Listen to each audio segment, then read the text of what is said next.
This is your Barbados Today evening update, the Friday edition, today March the 17th. I'm Emmanuel Joseph. Thanks for joining us. Our top story, Prime Minister Francis Stewart is already under pressure for his management of the country's affairs, and he's not faring much better in his St. Michael South constituency. Barbados Today paid a visit to communities in the constituency, and some told us they are not happy with his representation as MP or his stewardship as the country's leader. In fact, residents shared it's time for Stewart and the DLP to go. It was going good for, I would say, for the first 5 years that the D's had it. But now things, things ain't really living up to mark now. And somehow I feel it's 10 years coming, I feel how things is now, I think it's time for a change. I just vote there because my mom also was born in son. And we're living like further on back as well in the old house. I'm not like anybody else. But I would like them to get back in that truth. I would like some help for myself also. I felt that it should be done every since. Because really, truthfully, we ain't going no further. We going down instead of going up. And the reason is that a lot of people like me really complaining and seeing the same thing as me. So I really believe that a lot of us really want to see really come down and give the other government a chance. And I feel it's fair. I really feel it's fair, definitely, to give the other government a chance because, like I said, too many people complaining, man. Too many people complaining. That's the honest truth. And, we feel it. And who knows that feels it? I mean, how much more we can feel now? I vote for you from the time you went in. I have not seen not even once. I see but on TV. So I want to say you will go, I would say she should have been gone. Right? And for St. Clair, I think he should get turned to St. Dark now. I mean, Criminal, man. We need we need a little change. If you stand there, you stand. But whoever can behind him, I know it can get worse. If he stand, he stand. If he dead, he still gonna go. Yeah, right. If he dead, he gonna go. Somebody can take over, be sure. But I know. I would like that one to run this country for me, man, and get rid of it. I know. For a fact. I like she to get you back in sport. Whoever going, ever study, everywhere they study back from long time, they step up. They step up, they getting worse. Be sure to watch the full report on the temperatures in the St. Michael South constituency in the Pulse of the People on our Facebook page. That's www.facebook.com Barbados Today this weekend. Meanwhile, rising gun violence is taking its toll on the government's coffers, so says Attorney General Adriel Brathwaite.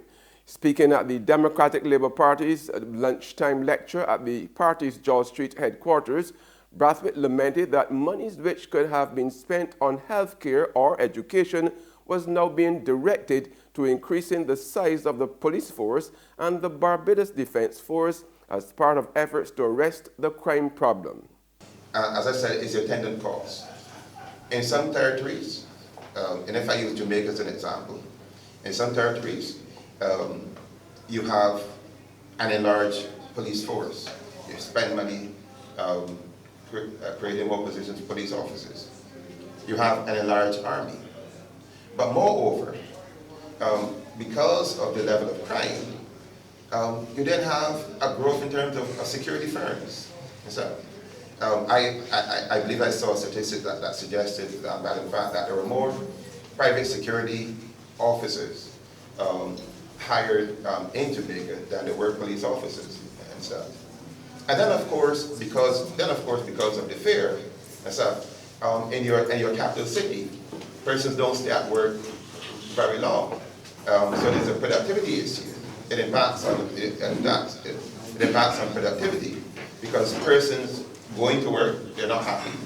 And as soon as 4:30 or 4 o'clock comes, they leave the city. In other news, this Friday, despite tough economic times in Barbados, the island's financial system remains stable and sound. That's according to the latest financial stability report released by the Central Bank of Barbados today. The report shows banks are loaded with cash, with total assets growing by $805 million to $24 billion at September last year when compared to the same period the previous year. Of that amount, 55% of the assets were held by commercial banks, 13% by insurance companies, 9% in mutual funds, 8% in credit unions, and the same amount in pension funds. The remainder was held in finance and trust. The report says confidence in the financial systems is buttressed by the existence of the Deposit Insurance Fund, which was last valued at $62 million. At the end of last year, over 90% of qualified accounts in the banking system were fully covered in the event that a financial institution collapsed. Wanted man Dwayne Ryan Omar Caesar was today remanded to Her Majesty's Prison at Dodds after appearing before Chief Magistrate Christopher Birch at the District C Magistrates Court. Caesar, who is 35, of no fixed place of abode, and who was captured by police on Tuesday, has been slapped with 4 counts of aggravated burglaries and 1 count of use of a firearm. He is charged with committing the offenses in the Oistins, Blackrock, and Hastings areas between October and December last year. Now, Caesar is set to reappear in the District A Magistrates Court on March 21st and the Oistins Court on March the 28th.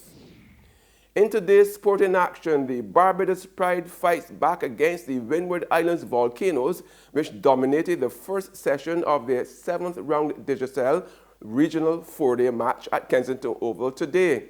Now, the home side bowled out the visitors for 293, led by fast bowler Kemar Roach, who took 4 for 22, and Jomel Warwickon, who claimed 4 for 69.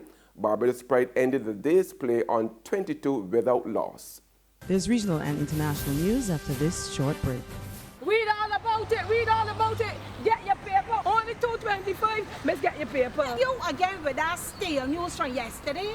I got the Barbados today on my phone and I just get my news for free.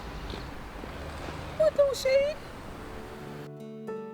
The Barbados Today, news you can trust.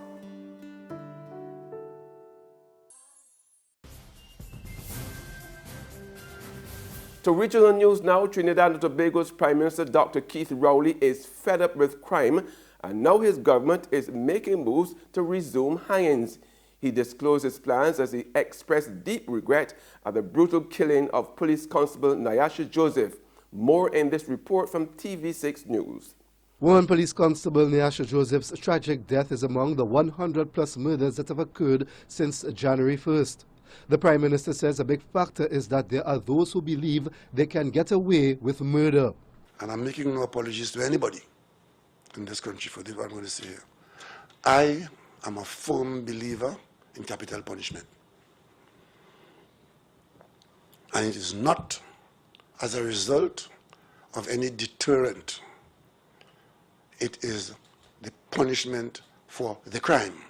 The last time a convicted murderer was hanged was in 1999 when Ramesh Lawrence Maraj was the Attorney General. The Attorney General's office has initiated a tracking process to ensure that the state can meet the requirements of the Privy Council's Pratt and Morgan ruling.